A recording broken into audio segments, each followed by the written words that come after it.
سنہری بانسری والا۔ پیارے بچوں، ایک دفعہ کا ذکر ہے کہ دریا کے کنارے ایک چھوٹا سا شہر آباد تھا جس کے رہنے والے لوگ بہت خوشحال تھے۔ ان کے گھر ہمیشہ اناج سے بھرے رہتے تھے، جس کی وجہ سے وہاں چوہوں کی بہتات ہو گئی تھی۔ چوہوں کی وجہ سے لوگ بہت پریشان ہو گئے۔ چوہے نہ صرف ان کے اناج بلکہ لکڑی، کپڑا اور ہر چیز اتر جاتے جو ان کو مل جاتی۔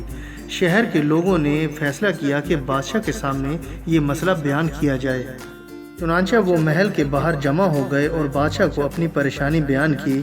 بادشاہ نے اعلان کیا کہ جو کوئی شہر کو چوہوں سے آزاد کرے گا اسے اچھا انعام دیا جائے گا۔ اگلے روز محل میں ایک عجیب و غریب بھولے والا آدمی آیا۔ اس کے ہاتھ میں ایک سنہری بانسری تھی۔ اس نے بادشاہ کو کہا کہ میں اس شہر سے چوہوں کو بھگا سکتا ہوں، مگر اس کے لیے انعام کے طور پر آپ کو مجھے 1000 اشرفیاں دینی ہوں گی۔ بادشاہ نے اس سے وعدہ کر لیا کہ جب وہ شہر سے سارے چوہوں کو بھگا دے گا تو اس کو 1000 اشرفیاں دے دی جائیں گی۔ اگلی صبح لوگوں کے اٹھنے سے پہلے وہ آدمی شہر میں داخل ہوا اور اپنی سنہری بانسری سے خوبصورت دھن بجانے لگا۔ اس کی دھن سن کر سب لوگ جاگ گئے اور انہوں نے دیکھا کہ شہر کے سب چوہے ہر گلی، کوچے اور گھر سے نکل کر اسی آدمی کے پیچھے جا رہے ہیں۔ وہ آدمی چلتا ہوا دریا کے کنارے پہنچ گیا اور دریا عبور کر کے دوسری جانب چلا گیا۔ چوہے بھی اس کے پیچھے دریا میں اتر گئے اور پانی میں ڈوب گئے، جبکہ بانسری والا آدمی تیر کر دریا کے کنارے پر آ گیا۔ پھر وہ آدمی بادشاہ کے دربار میں گیا اور انعام کا مطالبہ کیا۔ بادشاہ بہت موقع پرست تھا۔ اس نے صاف انکار کر دیا اور بولا کہ کوئی بانسری بجا کر کس طرح چوہوں کو اپنے پیچھے لگا سکتا ہے، اور یہ کہہ کر اس آدمی کو محل سے نکال دیا۔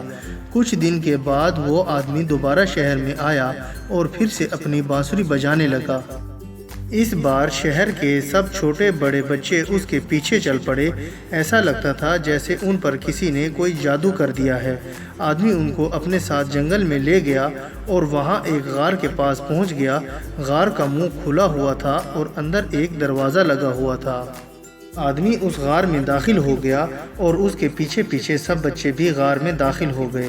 ایک ننھا بچہ جو سب سے چھوٹا تھا وہ ابھی باہر ہی تھا کہ غار کا دروازہ بند ہو گیا، کیونکہ وہ سب سے پیچھے تھا۔ جب شہر کے لوگ وہاں پہنچے تو ان کو بہت تلاش کرنے کے باوجود اس ننھے بچے کے سوا کوئی اور بچہ نہ ملا۔ چنانچہ وہ پریشانی کے عالم میں بادشاہ کے پاس گئے اور سارا ماجرا بیان کیا۔ بادشاہ کو اپنی غلطی کا احساس ہوا کہ اس نے وعدہ خلافی کی ہے۔ بادشاہ نے اعلان کروایا کہ سنہری بانسری والا آدمی دربار میں حاضر ہو۔ اگلے دن وہ بادشاہ کے دربار میں حاضر ہو گیا۔ بادشاہ نے اس سے معذرت کی اور اس کو انعام و کرام سے نوازا۔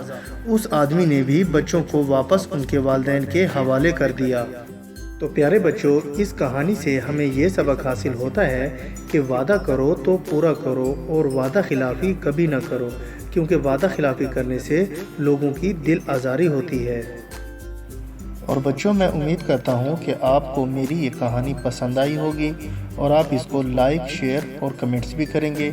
اور سب سے ضروری بات یہ ہے کہ آپ میرے اس چینل کو سبسکرائب کرنا نہ بھولیے گا۔ اس سے آپ کو میری نئی کہانیوں کا بھی پتہ چلتا رہے گا۔ اور اب میں اجازت چاہتا ہوں۔ اپنا بہت خیال رکھیے گا۔ اللہ حافظ۔